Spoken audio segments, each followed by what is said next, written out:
Sejak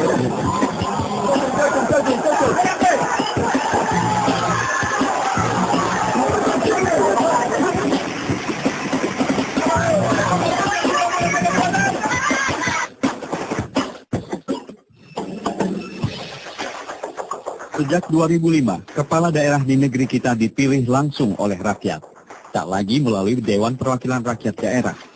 Pemilihan kepala daerah atau pilkada sudah digelar lebih dari 900 kali. Tak semua berakhir manis. Sebagian berbuah sengketa hasil pilkada. Sebagian lagi bahkan menyulut konflik antar pendukung calon kepala daerah. Mahkamah Konstitusi yang ditunjuk untuk menyelesaikan sengketa pilkada mencatat antara 2008 hingga 2011 saja ada 392 pilkada yang disengketakan.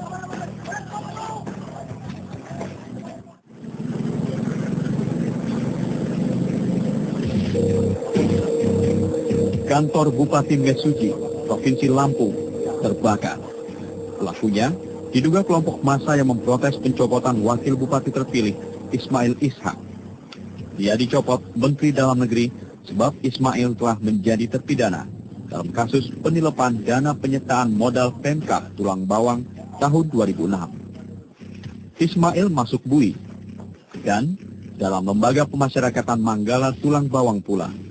Ia dan Bupati terpilih Hamamid dilantik sebulan silam. Mereka memang menang pada pilkada pertama di Mesuji September 2011. Kasus Mesuji seolah membenarkan bahwa potensi kekerasan bisa muncul kapan saja. Bisa sebelum pemungutan suara, bisa pula jauh hari selepasnya.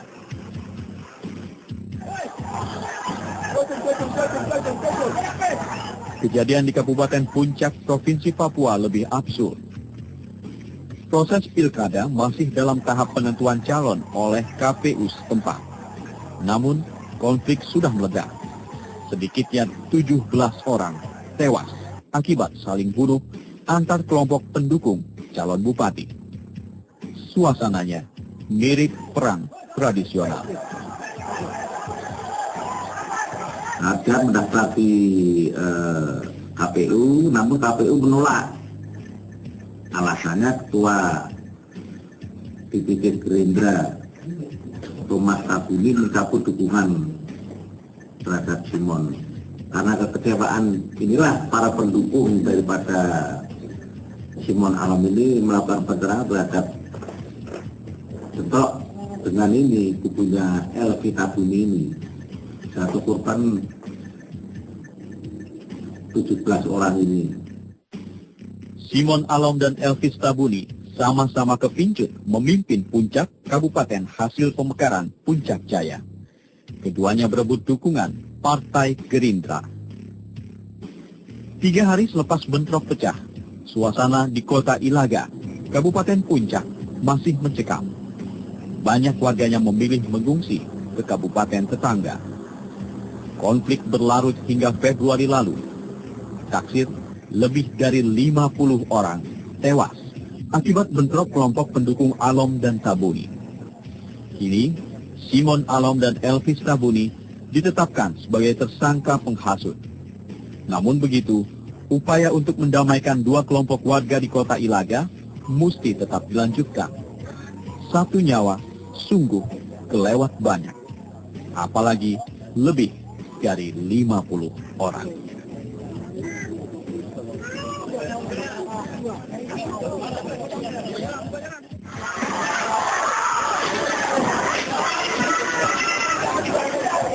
Sementara di Sibolga, lebih gila lagi. Massa pendukung salah satu calon wali kota mengepung dan menghancurkan kantor kecamatan Sibolga Selatan. Mereka ingin menggagalkan proses penghitungan suara. Massa juga minta pilkada diulang karena mereka anggap penuh kecurangan dan berujung pada keoknya pasangan calon yang mereka dukung. Massa mengepung kantor kecamatan sejak pagi hari. Mereka memaksa masuk, tapi dicegah polisi. Alhasil, massa menumpahkan kemarahan kepada apa saja yang berada di depan matanya. Batu-batu berterbangan, bahkan papan reklame pun dirusak.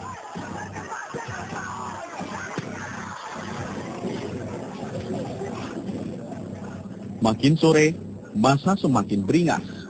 Mereka merusak satu kantor lagi, yakni kantor Kecamatan Sibolga, Sambas. Massa bertahan hingga malam hari. Kota Sibolga pun mencekam. Pasukan brigade mobil akhirnya diterjunkan ke lokasi. Polisi melepaskan tembakan peringatan, tapi massa malah membalas dengan lemparan batu.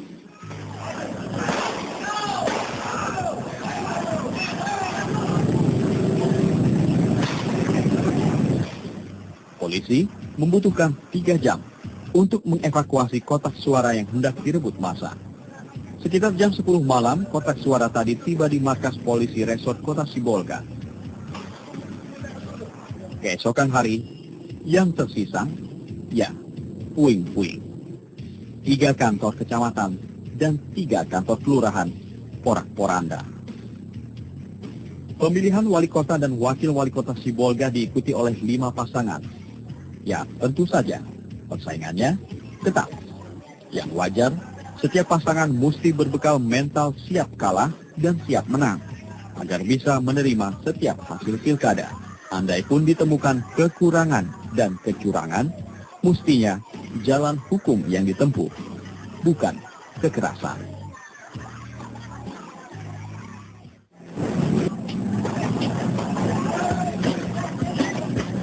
Sengketa pemilihan kepala daerah yang paling berlarut-larut adalah Pilkada Maluku Utara yang dihelat 5 tahun silam. Kepastian siapa gubernur dan wakil gubernur baru diperoleh nyaris 1 tahun kemudian.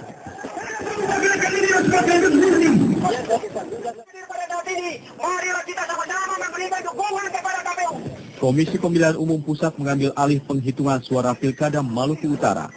Alasannya, proses yang dilakukan KPU setempat deadlock dan tidak sah. KPU Pusat menghitung ulang suara di 3 kecamatan di Kabupaten Halmahera Barat karena diduga salah hitung. Hasilnya pasangan Abdul Ghafur Abdurrahim Fabanyo yang didukung Partai Golkar unggul tipis atas pasangan Taib Armain dan Abdul Ghani Kasuba yang disokong Partai Demokrat. Hasil perhitungan ulang KPU Pusat menganulir keputusan KPU Maluku Utara pekan sebelumnya yang memenangkan pasangan Taib Ghani. Bahwa KPU Provinsi telah melaksanakan seluruh tahapan proses pilkada. Itu yang ditegaskan. Oleh karena itu, menurut kami, SK 20 yang dikeluarkan oleh KPU Provinsi tertanggal 16 yang memenangkan TAGK itu sah demi hukum. Keputusan yang diumumkan oleh Ketua KPUD Provinsi adalah satu keputusan yang ilegal. Karena dibuat sepihak, dibuat sendiri, tidak sesuai dengan ketentuan perundangan. Keputusan KPU Pusat tetap tak menyelesaikan perkara. Aksi jalanan pun merebak di Ternate, Maluku Utara. Untungnya, polisi sigap sehingga bentrok 2 kubu bisa dihindari. Merasa dikangkangi KPU Pusat, KPU Maluku Utara melayangkan gugatan ke Mahkamah Agung. Pada 22 Januari 2008, putusan MA terbit. Memerintahkan kepada KPU Provinsi Maluku Utara untuk melakukan penghitungan suara ulang di daerah Kabupaten Halmahera Barat. Setelah dihitung ulang pun, lagi-lagi pasangan Taib Ghani yang menang. Yang aneh, rapat paripurna DPR Maluku Utara justru melantik Ghafur Fabanyo sebagai gubernur dan wakil. Alhasil, pendukung 2 kubu kembali menggalang aksi jalanan.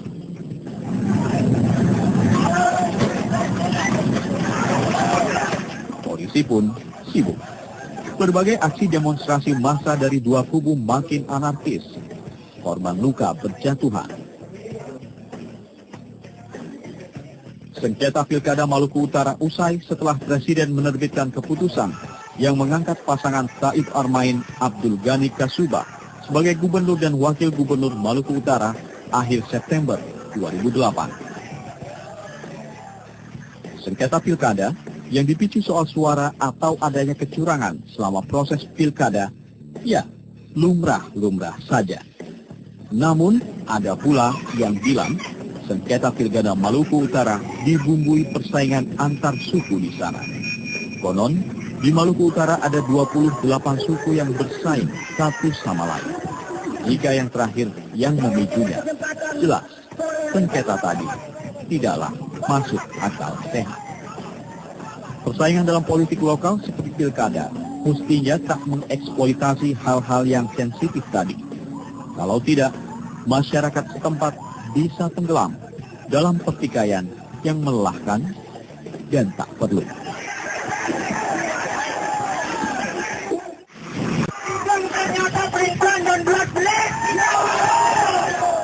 Konflik pemilihan kepala daerah yang diikuti aksi kekerasan pernah pula melanda Kabupaten Buleleng, Provinsi Bali, 5 tahun silam. Akibatnya sebagian pojok Buleleng yang berjarak 78 km dari Denpasar hangus terbakar.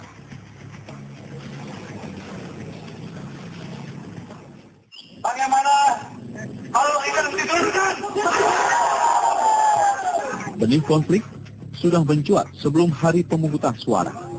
Saat puluhan warga mendatangi kantor KPU Kabupaten Buleleng karena tidak puas dengan kinerja KPU setempat. Massa bahkan mendesak Ketua KPU Buleleng, Wayan Biden, mundur. Ini kepentingan Buleleng, Buleleng.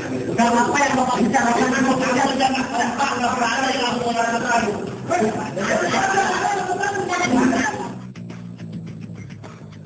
Namun proses pilkada jalan terus.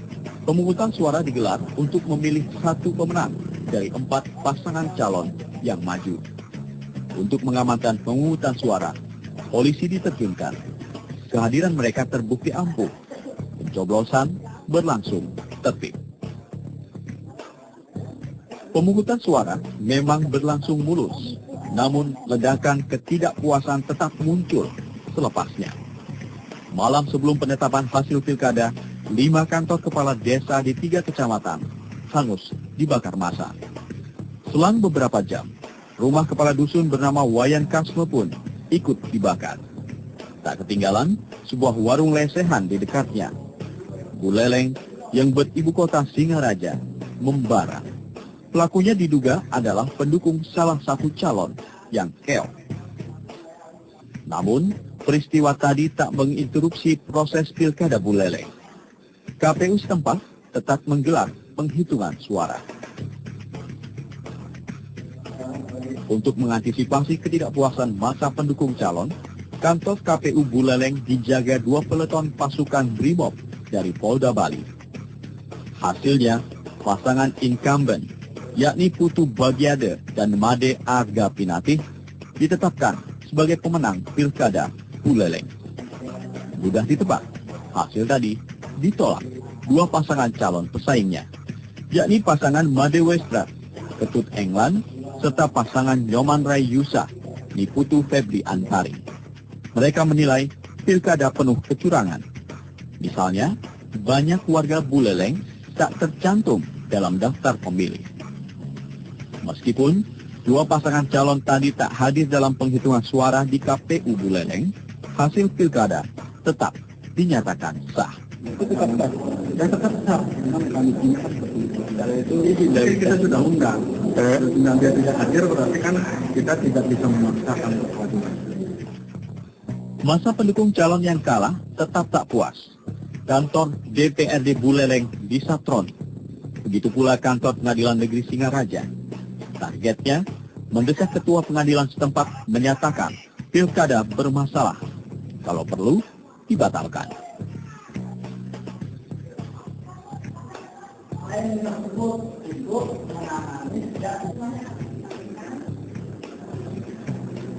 Persoalan ini yang menjadi substansi perjuangan kami saat ini. KPU setempat lalu bersiap melantik pasangan calon yang menang. Namun, lagi-lagi terjadi aksi pembakaran. Hanya 7 jam menjelang pelantikan Bupati dan Wakil Bupati terpilih. Yang jadi sasaran, kantor Dinas Pertanian dan Peternakan Buleleng, serta kantor pemberdayaan masyarakat desa yang satu kompleks dengan kantor Bupati. Yang aneh bin ajaib, ketidakpuasan dari pasangan calon serta masa pendukungnya atas penyelenggaraan Pilkada Buleleng tahun 2007 tak berujung sengketa hukum di lembaga peradilan. Sebagian pihak menilai rentetan kekerasan tadi hanya dipicu sikap mental tak siap kalah. Jika pilkada langsung masih dianggap yang terbaik untuk memilih pemimpin daerah, mestinya kontestan dan pendukungnya lebih mengedepankan pertimbangan yang rasional. Putra daerah, suku, atau bahkan kasta mestinya tak dijadikan acuan untuk memilih.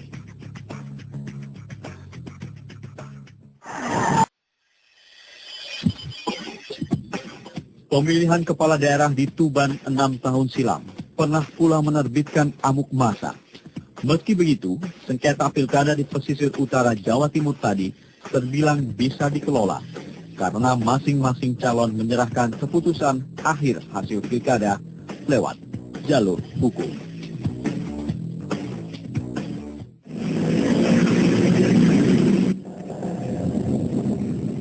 Harapan pasangan Nur Nahar Hussein dan Go Chong Ping atau pasangan non-stop agar hasil pilkada Tuban dianulir mentok. Majelis Hakim Pengadilan Tinggi Jawa Timur menolak gugatan mereka. Menurut hakim, semua bukti dan saksi yang diajukan penggugat lemah. Menolak permohonan keberatan dari pemohon, menghukum pemohon untuk membayar biaya sebesar 200.000 rupiah. Pasangan non-stop diusung PDIP dan PKB. Partai Moncong Putih termasuk yang paling getol menyoal pelaksanaan Pilkada Tuban tahun 2006 karena dinilai penuh kecurangan. Mulai dari daftar pemilih tetap atau DPT yang rangkap, pemilih yang belum cukup umur, hingga dugaan politik uang. Atau pilkada itu diwarnai oleh kecurangan-kecurangan, ya wajar kan kami menuntut untuk diulang. Tapi sekali lagi keputusan final itu ada di proses hukumnya. Sebelumnya Tuban pernah dilanda amuk massa akibat ketidakpuasan terhadap kinerja KPU setempat, proses dan hasil pilkada. Tak heran pengamanan pilkada diperketat, termasuk saat KPU Tuban menetapkan hasil suara pilkada. Selain menambah personel, polisi juga melakukan pemantauan dari udara. KPU Tuban menetapkan calon petahana atau incumbent Haini Relawati Rini Widyastuti dan Lili Suharjo sebagai pemenang pilkada. Pasangan Haini Lili meraup hampir 52% suara, unggul dari pesaingnya pasangan Nur Nahar Hussein Go Chong Ping. Selepasnya pasangan Haini Lili, ya segera dilantik. Di hari pelantikannya, tetap saja massa yang kontra mendemo mereka. Pendemo mendesak agar kasus korupsi yang diduga melibatkan Haini diusut. Yang ketiga, menuntut penuntasan pengusutan kasus korupsi yang dilaksanakan Haini dan kroni-kroninya. Pelajaran dari kasus Pilkada Tuban tahun 2006. Pasangan calon yang terjun ke kontes pilkada mestinya tak hanya pintar memobilisasi massa, tapi juga perlu mengelola emosi pendukungnya. Yang kedua, jika putusan atas sengketa pilkada sudah diterbitkan, mestinya semua orang menaatinya. Dan yang terakhir, kendatipun di sana-sini masih ada celah berikut komplikasi dari pilkada langsung, agaknya pemilihan kepala daerah oleh rakyat masih yang paling masuk akal.